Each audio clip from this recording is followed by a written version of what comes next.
Welcome back to the channel, everybody. Today on Weekend Restoration, we are going to be picking up a new project, hopefully, if everything works out right. So right now, I'm on my way to the shop to meet up with Bobo, and we're gonna unload the trailer and we're gonna hit the road. So I guess if we don't make a deal on this truck, then, well, I guess you won't be seeing this video, but this is actually going to be a donor truck for a different project that you guys haven't seen yet. So stay tuned for that, and we'll see you guys in a minute. All right, so we made it down to the shop. We're gonna help Bobo unload this trailer so we can get on the road.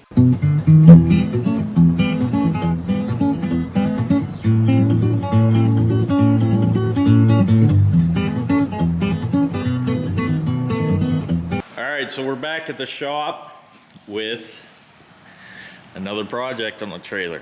What a surprise. I didn't get any footage of loading it up because it's like pouring down rain. Not as bad right now, but it was when we were loading it up. So I didn't want a chance getting the camera wet. So we'll get her unloaded and roll her back into the shop here, and then we'll show you guys what it's all about.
So as you guys can tell, we got a brake hanging up or something. Hopefully it's just a brake. But this is an 04 25 Hondo Duramax diesel. Somebody cut the exhaust pipe off, that's why it sounds so good.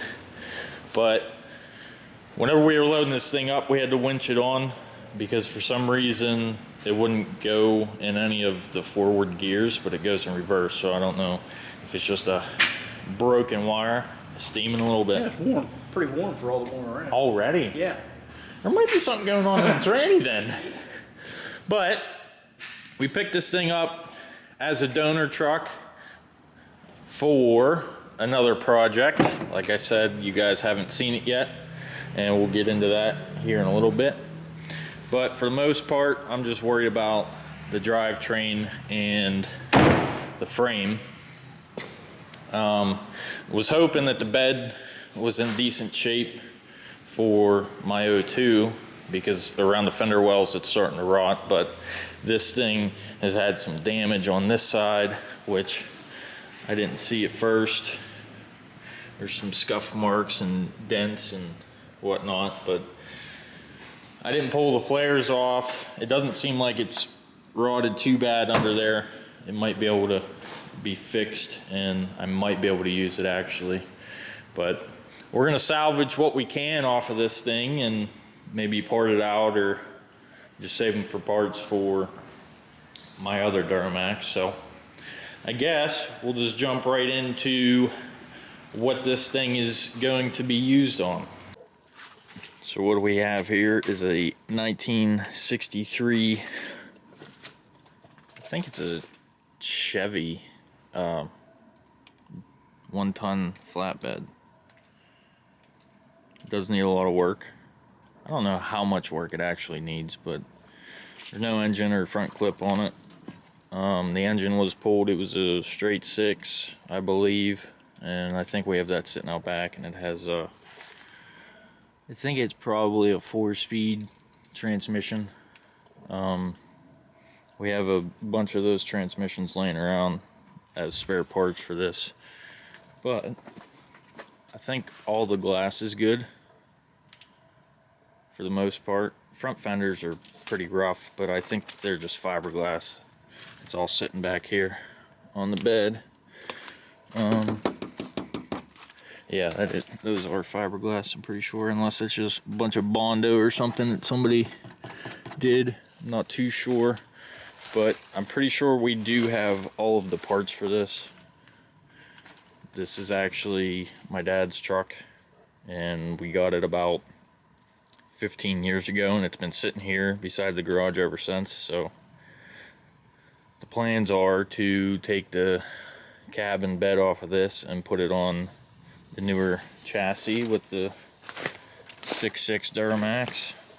I'm gonna see if I can get through these weeds and stuff and open up the door. I noticed the passenger door wouldn't open, the button was stuck, so let me try and get over here. Okay, so got through all these jaggers. The sticker on it is, I don't think that's the year, obviously. No, that's probably not the year. It's probably the month, but let's see if his door will open. Ugh, a little rusty, but there's a bunch of parts in here. I think it's plexiglass from an old house or something. What she got? 39,000 miles on her. I think that's what that says. Floor pans aren't too bad. Rocker panels need done. There's a few holes there, and this would have had this right here, which is a fuel tank. It mounts behind the seat, so fill it up here. And I mean, it's got a lot of potential. It's not too bad a shape, and everything's steel, so it'd be easily replaced on the interior as like door panels and stuff, so won't be too bad of a project. And flatbed was wood. It's rotted a while ago. I think it was probably 10 years ago I started ripping all the boards out of this thing, and then we decided to just stick it over here. But another thing, since it is a dolly, I think there's a tag here. I just broke that. It has a limited slip differential in it. So I thought that was pretty cool. I don't know if it's a limited slip or what it has in it actually, but I guess that's a plus if we end up using this differential, because that Duramax has a single rear wheel. I don't know if we could just put longer studs in it or change the hubs, or if we'll have to find a beefy dolly rear end for it, but that's where she's at. So I guess next next time we'll be dragging this thing out of here and trying to get it down to the garage. So now that you guys know what the plan is for this thing, make sure you subscribe and stay tuned for upcoming videos on the old 63 and the tear down on this thing. And hopefully we could salvage the transmission out of this thing. If not, it's not a big deal because I do have a spare at the house. So thank you guys for watching. Make sure you like, comment, and subscribe, and we will see you guys in the next one.